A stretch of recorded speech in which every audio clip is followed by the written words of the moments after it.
Bonjour et bienvenue pour cette nouvelle séquence de paroles de la vie éternelle. Aujourd'hui, le 7 avril 2023, c'est un jour de grâce, un jour de bénédiction. Pourquoi? Parce que Jésus-Christ a promis d'être avec nous tous les jours jusqu'à la fin du monde. Et le monde est encore là, donc Jésus est avec nous. Et je viens te dire et te rappeler ce matin que tu n'es pas seul. Selon sa promesse, Jésus est avec toi. Si tu crois en lui, si tu ne crois pas encore en lui, eh bien il est temps d'ouvrir ton cœur et de recevoir Jésus en toi pour qu'il demeure avec toi tous les jours jusqu'à la fin du monde, afin que chaque jour soit pour toi un jour de grâce et de bénédiction, parce que Jésus-Christ sera toujours présent dans ta vie. Je vais continuer la lecture de l'évangile de Marc, chapitre 2. Et nous étions au verset 5, lorsque les gens, ces gens qui avaient surmonté tous les obstacles possibles au point de présenter ces paralytiques à Jésus, Jésus a regardé ces paralytiques et lui a dit, eh bien, tes péchés te sont pardonnés. Au verset 4 de ce chapitre 2 de l'évangile de Marc, il est écrit, il y avait là quelques scribes qui étaient assis et qui se disaient au-dedans d'eux, comment cet homme parle-t-il ainsi? Il blasphème. Qui peut pardonner les péchés si ce n'est Dieu seul? Jésus, ayant aussitôt connu par son esprit qu'il pensait au-dedans d'eux, leur dit,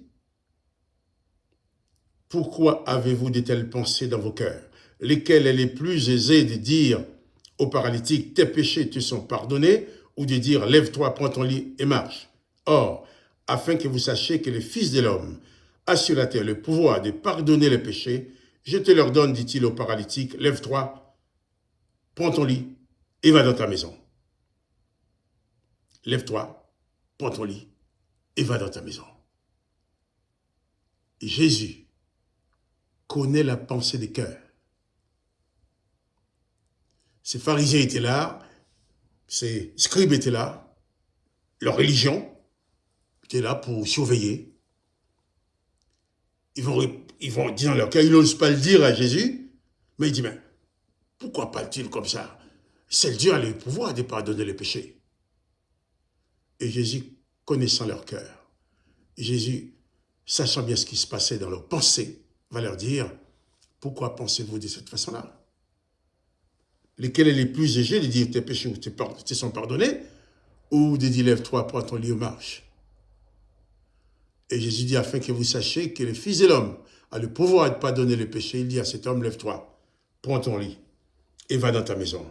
Et à l'instant, il se leva et prit son lit et sortit en présence de tous.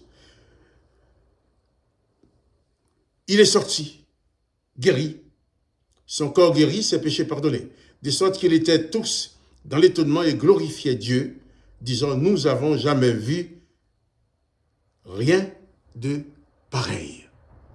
Quand Jésus est dans ta vie, il fait des choses que les gens ne comprennent pas. D'abord, il a pardonné le péché, les gens n'étaient pas d'accord. Pourquoi pas? Comment a-t-il le droit de pardonner les péchés?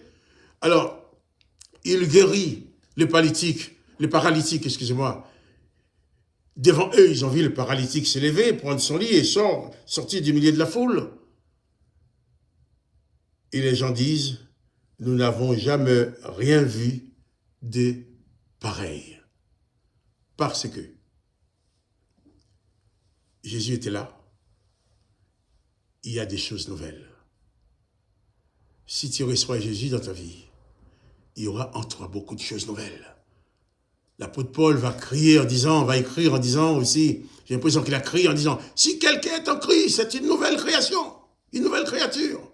Les choses anciennes sont passées, toutes choses sont devenues nouvelles. Jésus apporte de nouvelles choses. Jésus veut apporter aussi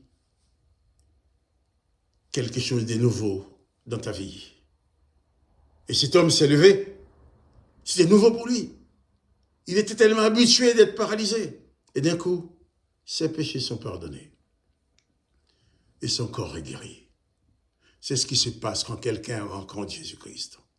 Quelqu'un qui fait la rencontre de Jésus-Christ pour la première fois ne peut en aucun cas demeurer comme il était avant. Si dans ton cœur tu as reçu Jésus-Christ, tu sais bien qu'il a changé les choses. Mais maintenant, il faut que tu crois. Tu crois aussi que maintenant que Jésus-Christ est dans ta vie, il a promis d'être avec toi tous les jours jusqu'à la fin du monde. il va toujours transformer beaucoup de choses en ta faveur. Quand le mal se dresse contre toi, Jésus va transformer le mal en bien. Quand quelqu'un veut faire quelque chose pour te faire du mal, Jésus va faire que ça concourt à ton bien et personne ne pourra te démolir. Ton âme appartient à Jésus.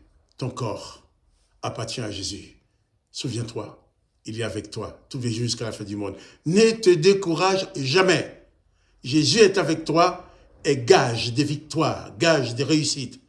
Même que ce soit professionnellement, familialement, dans tous les domaines, ne te décourage pas. Jésus est avec toi, la victoire est pour toi. Souviens-toi, cette promesse de Jésus, je suis avec toi tous les jours jusqu'à la fin du monde. Ce jour, c'est pour toi un jour de grâce. Il faut la vivre comme telle, dans le nom de Jésus-Christ. Quant à moi, je te dis, à demain matin.